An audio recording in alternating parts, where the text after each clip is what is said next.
Linux kernel 7.0 is here. What's new and why it matters?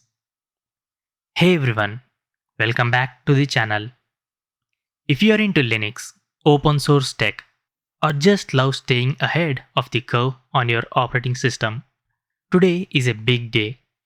Linus Torvalds and the kernel team have just dropped Linux kernel 7.0, the latest stable release that sets to power millions of devices worldwide. Now, before we dive in, let's be clear. This isn't some massive overhaul that rewrites everything you know about Linux.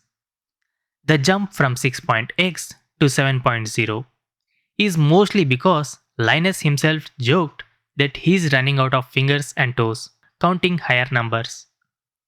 But even though it's not a revolutionary version bump, 7.0 brings a ton of practical improvements that will make your system faster, more secure, and ready for the hardware of tomorrow. This kernel is also lined up to become the default in major distributions like Ubuntu 26.04 LTS and Fedora Linux 44, which are both arriving later this month. So, whether you are a desktop user, server admin, or developer, this affects you. Let's break down what's actually new in Linux 7.0 in plain English, no jargon overload. Number 1. Rust support goes stable, a huge milestone. One of the biggest stories here is that Rust is no longer an experiment in the kernel. After years of careful integration and discussion at the 2025 Kernel Maintainers Summit, Rust is now officially stable and here to stay. For those new to this, Rust is a modern programming language that's much safer when it comes to memory bugs, the kind that have caused security headaches in C code for decades. This doesn't mean the entire system is switching to Rust overnight, but it opens the door for more secure, reliable drivers and subsystems in the future. Expect this to pay off big time for stability and security down the road. Now, number 2. Better hardware support across the board. Linux 7.0 shines when it comes to modern and emerging hardware. ARM64 CPUs now get support for atomic 64-byte loads and stores, which is great for high-performance computing and servers.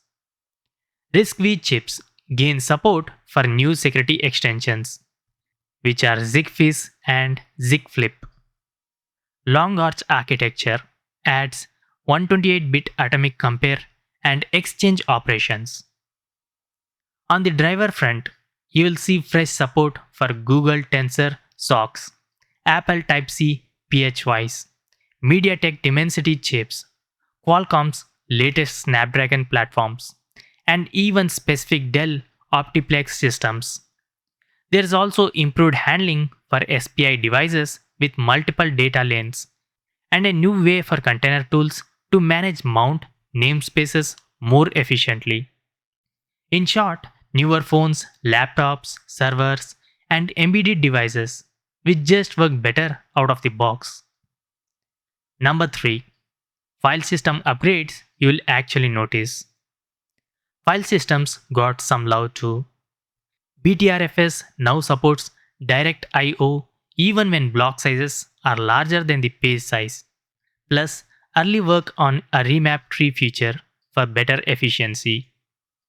XFS gain autonomous, self-healing. It can automatically fix certain metadata issues without you having to unmount or run manual repairs. There is also a brand new immutable root file system called nullfs for specialized use cases. EROFS enables LZMA compression by default for even smaller, faster read-only images. F2FS adds large folio support, and NTFS3 plus the NFS server get various performance and compatibility tweaks. NFS 4.1 is now enabled by default too.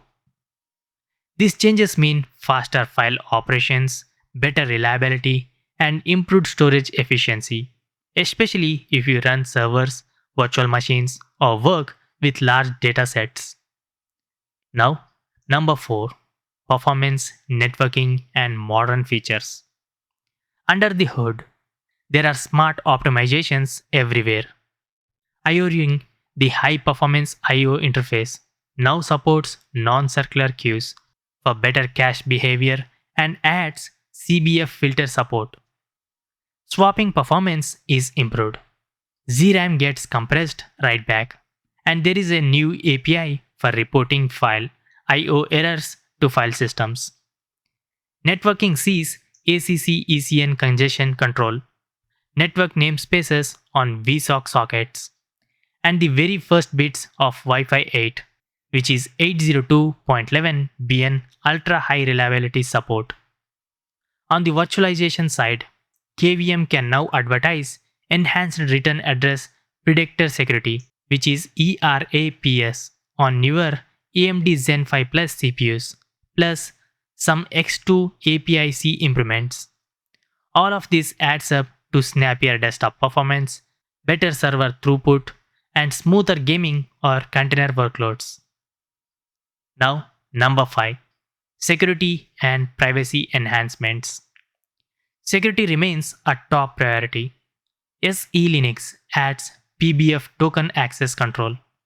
The kernel can now verify ML-DSA post-quantum digital signatures, preparing us for a future where quantum computers could threaten current encryption.